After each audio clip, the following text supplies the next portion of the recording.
Hello guys, in this video I'm going to show you how to set the glow of your picture on the Darkroom application.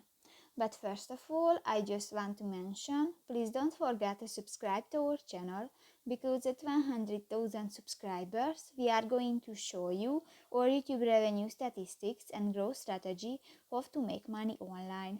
So let's jump into it. First of all, open the application on your device.